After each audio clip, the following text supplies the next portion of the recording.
feel like I'm standing on a diving board and I'm not too sure when to make the dive. I just kind of like the position I'm in right now, taking that action step. I shared in the program, if you happen to read it, that the 20th century was the age of introspection, when self-help and therapy culture encouraged us to believe that the best way to understand who we are and how to live was to look inside ourselves. Well, we're not finished with that. May we never be finished with that. But we've moved to the realization that we can't be so introspective that we forget about our brothers and our sisters.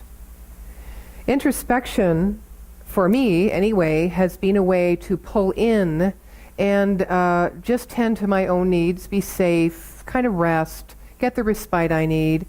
Maybe some of you can relate, and sometimes I even create illness in order to do that, because my mind doesn't always let me stop unless it's for a very good reason. A reason being very good that I don't have to defend or justify. That's what I call a very good reason. It may not be a reason that I just know intuitively I need to step back and refocus to include myself. Not to exclude the outer, but to include myself. And I think that that is a common experience, a realization for people who are on the spiritual path. To me, the spiritual path means the path that allows us to embrace our humanity and our divinity as one thing. Another way to say that is just to embrace this concept of oneness, or in science of mind terms, the principle of unity. This principle is, for me, what sacred community, common unity, is based on. Because without understanding that everything is one thing, meaning that it all comes from somewhere, some one thing, we call that universal intelligence, multiplicity or diversity would not have been born. It is creation. And it comes in every different size and shape and package, every different intention and vision, every different way of service, of expression, of passion, of dream, in dreams and hopes. It's all different. And yet something within all of that diversity can be identified as one thing. Now that one thing can be that which created it, which makes us a common community of one based on our spiritual inheritance. Not our religious faiths or the way our faiths are played out, but our spiritual beingness. That's one way of looking at community. And another way of looking at community is that each one of us is looking to be that which we seek. Because something within us tells us that it's already here. It's already been given. You know, very similar to the Christian faith, we say the same thing. The gift has been given. You have life. We also have freedom of choice. And in this teaching, we exercise that freedom of choice, and we do so learning to detach ourselves from the outcome. Starting to understand that it's more important for us to express that which we are, as we are it, than it is to be so concerned about how it appears or how other people receive us. Now in there can become a rub, because as we're trying on new clothes that don't always fit, or we don't always like the way we look in them, we are tending, because we're trying something new and we're a little vulnerable, to sway the other end of the pendulum to become very introspective and self-absorbed. Because we are still somewhat afraid, nervous, vulnerable, to show up in all of our glory. Because all of our glory includes the places which we are divided against ourselves. All of our glory includes our doubts, those things that we have done in our life or been in our life perhaps that we'd like to forget or that we're not particularly proud of, our growing edge. Nevertheless, that thing we have in common is to become peaceful inside, accepting of ourselves inside. Because until we can accept all of who we are, we can never experience what our soul knows is possible.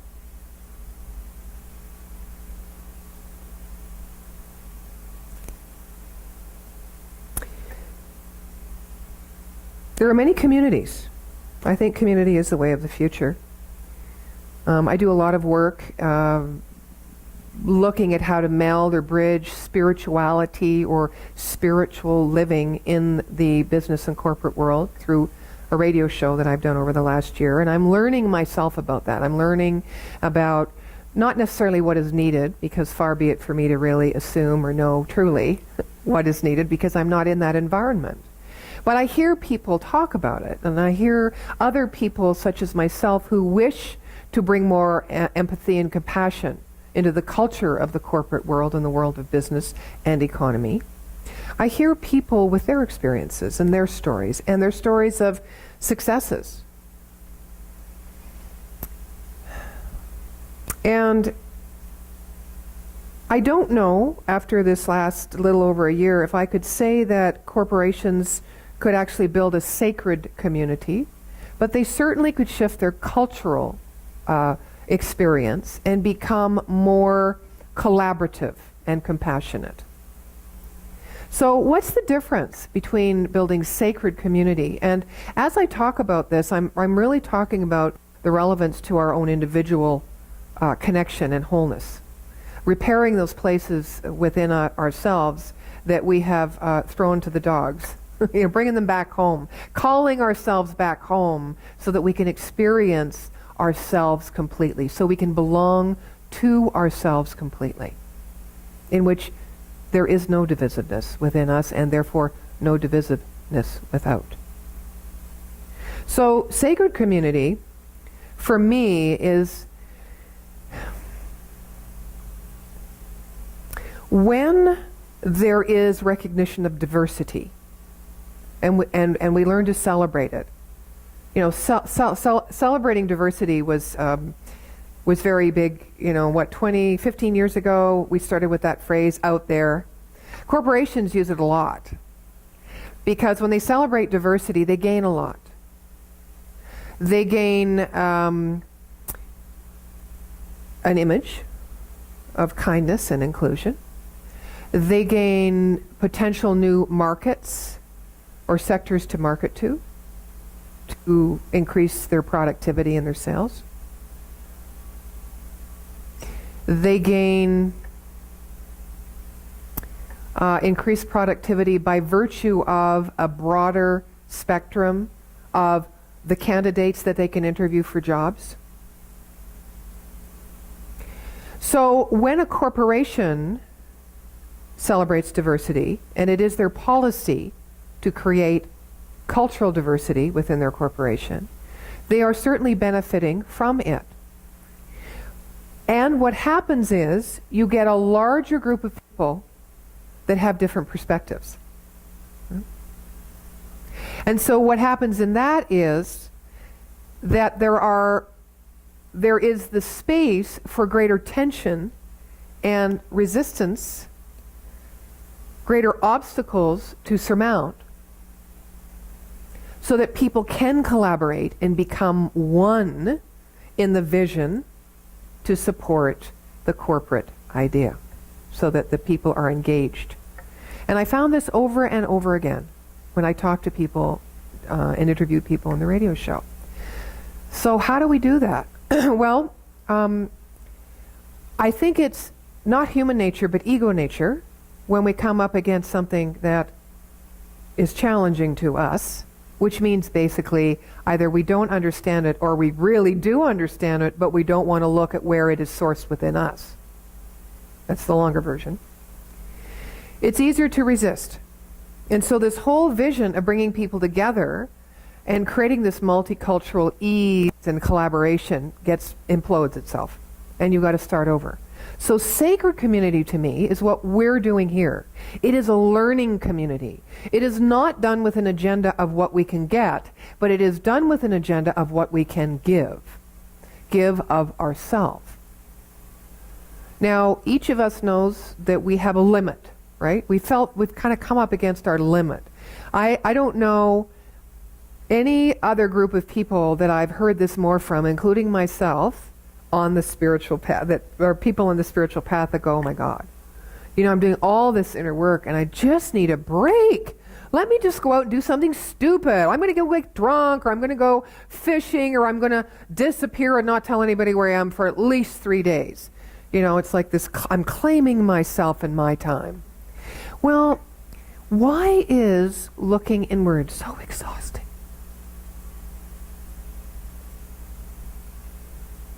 In sacred community, we do that. We are a learning community. And we look inward so that when these challenges or obstacles come up, as we're being spiritually good people, right? Accepting each other, letting people have their own things and not taking it on personally. Big one for me, not being when there's no one to care for, which is what I'm going through right now, having just lost my mom. I'm looking at Lana because she went through similar experience 3 years ago. I am learning to be in the open, quiet space with no one to care for. When we're in that kind of space, stuff will come up. And one of the things that comes up for me is that I feel less whole or less purposeful without being able to extend my care. The other thing that I'm noticing is when I'm not busy extending my care, at some point the question rises within me, what do I need? What kind of nurturing and love and care do I need? And then the other side of me says, you don't need anything. You're just fine the way you are. You notice the pattern. This opening to love, self, and then this rational justification of why maybe it's not the best use of time, or there's something more that should be done that is of more value. This is the thing about being on the spiritual path. It is not for sissies, kind of like growing old. It's not for sissies. Because the sacredness of building community within ourselves is to know that we are whole and everyone else is too. Sacred community is not a community of dependence, knowing that our good or our betterment is sourced outside of us. It is a community of interdependence. And inter, by the definition of inter, is between and among. Between and among. Interdependence is also looked at as what we can give of who we are, as opposed to what we can get because of the belief of who we are not. So that, if you look at that in your own life, often you depend on others or relationships to fill you, or to complete you, or to balance you, or to whatever. Now that's okay if you don't take anything personally. If you remove yourself from your knee-jerk reaction of reacting, of taking things personally, of making who you are about who they are, as opposed to making who they are about who you are, which actually is all one and the same thing, isn't it? Yeah.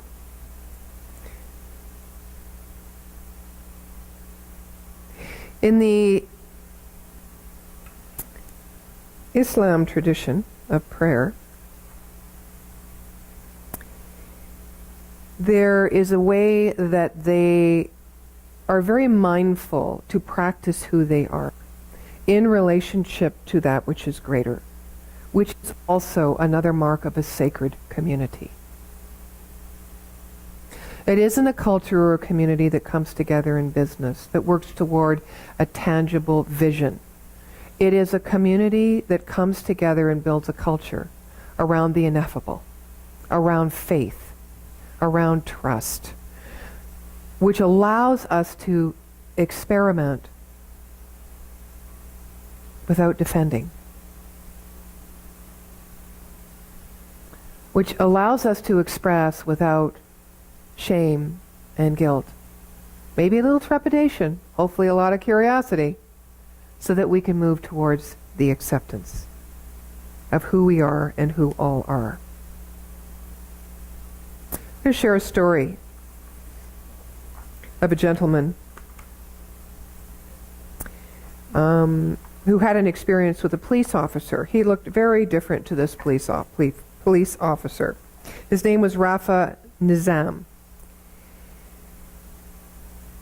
He went to a seminar, and it was like 3 days long. He needed a break.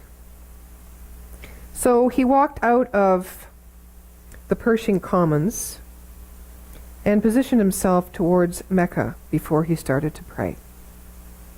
Soon a police officer on a bicycle spotted him and asked what he was doing.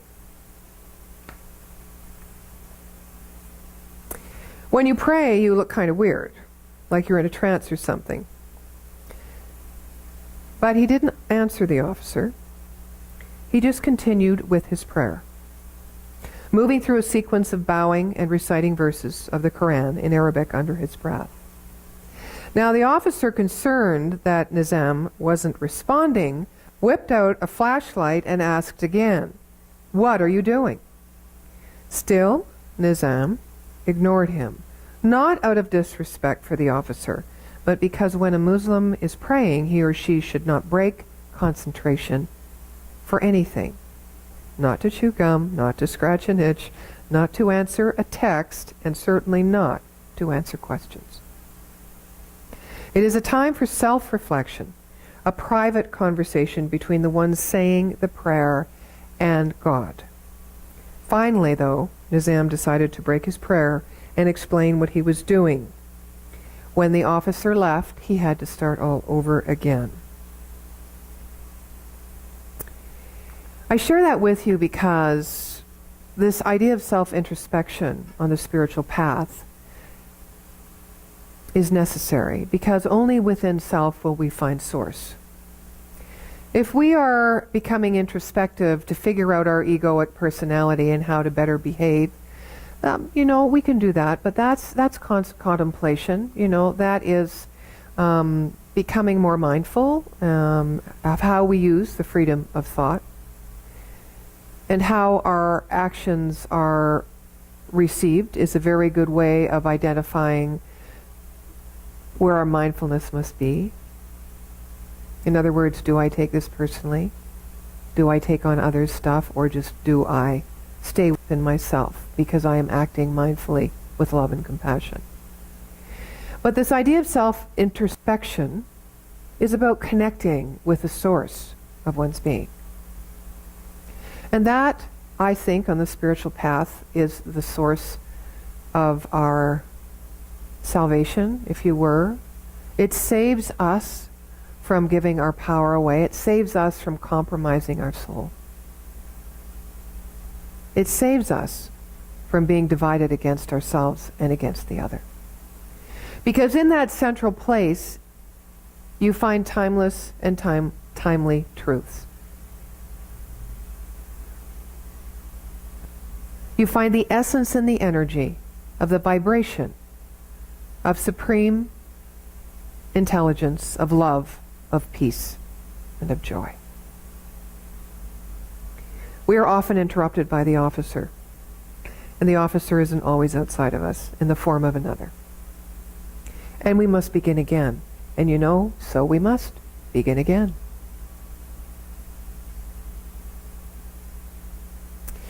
I'm working with a client who is having some financial issues. And it's not the first time.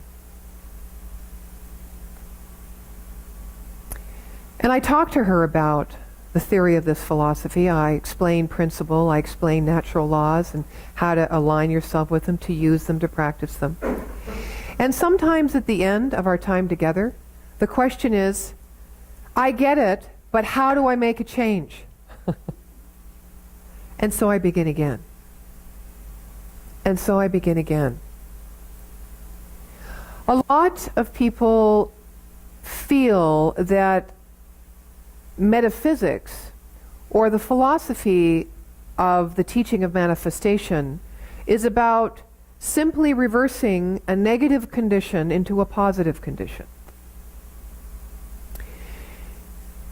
Sometimes when we do that, we tend to go completely past go, do not collect $200, right to the effect that we would like to have. My client, for example, is in poverty. And she believes that if she can just think, because now she knows that the thought has power and thought is creative. If she can just think the reverse condition, which is prosperity, she will have prosperity. Just going to let you sit with that for a second. It is true that we are shifting our thought from a negative condition to a positive condition. True? But where is our focus? On the condition. And you cannot change a condition on the same level on which it exists.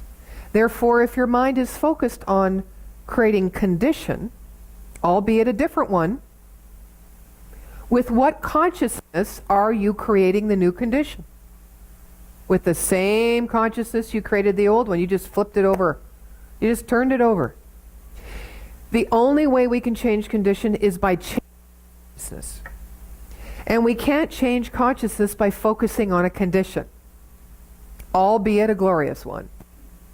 It's still a condition. We are still working in a limited way by focusing on the level of our physical reality, by focusing on the outcome, by focusing on and being attached to what we want to get. Sacred community is about what we can give. And we go up and down in how much we have to give in the material sense. We go up and down with how much we feel we have emotionally that we have to give. When we surrender into the wisdom of the spiritual intelligence that lives within us by doing our spiritual practice, we gain a depth and a grounding that we will never lose, that we can always return to when we believe we are bereft or without or alone or disconnected or fearful or vulnerable or poor in any way. Sacred community knows this. Sacred community doesn't try to move around the obstacles or give spiritual platitudes or get so involved with the other that they don't do their own work, that they don't ask the hard questions, that they don't move through and therefore transform the places within themselves that keep them stuck. When the Muslims pray, they bring their hands to their face first. And they bring their hands to their face because they are taking that attention back to the Holy One that is here in the present moment. Then they put their hands out to extend the Holy Present out before them, knowing that it is everywhere present, inside and outside. There is no difference. And then they bring their hands here and they bend. They bend themselves so that they may begin the position of surrender or prostration. But they bend so that the mind becomes at the same level as the heart. And then they go further. And if you've ever seen a picture of a group of Muslims praying, it's usually from the back. And you see all these rear ends up in the air, very vulnerable position, with their heads down so they cannot see.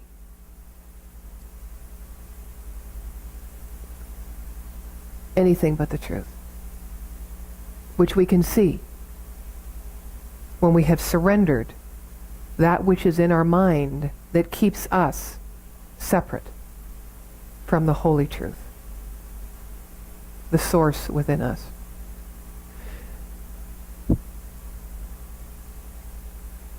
So to eliminate divisiveness,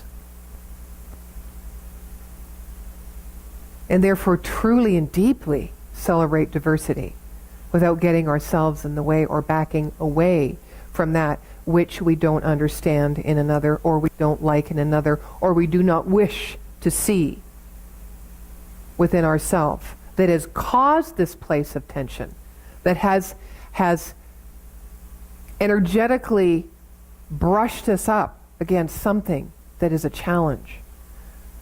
In order to truly celebrate the uniqueness of another, we must know that that uniqueness, in order for us to celebrate it, we've had to see it, and in order to see it, it lives within us, and it brings us together in common unity with them. It is never about what another does. And that means, and that includes any groups in this world that are attacking each other, that includes any politicians that are being raked over the coals right now for seemingly tolerating those that are intolerant. It includes everything. The work is inside, and as the work is done inside, it is done and revealed outside, because it truly is all one thing. So to eliminate divisiveness, it is asking us to be vulnerable, to prostrate ourselves, to remember to keep our heart open and at the level of mind.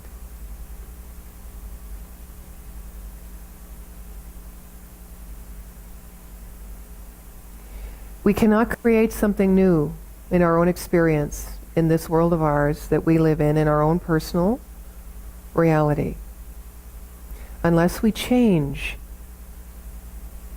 the core belief that lives within our consciousness, which has been gathered through influence of the many for generations and generations.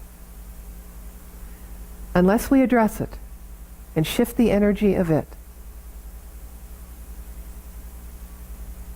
we will not reach the experiential outcome that is so important to us.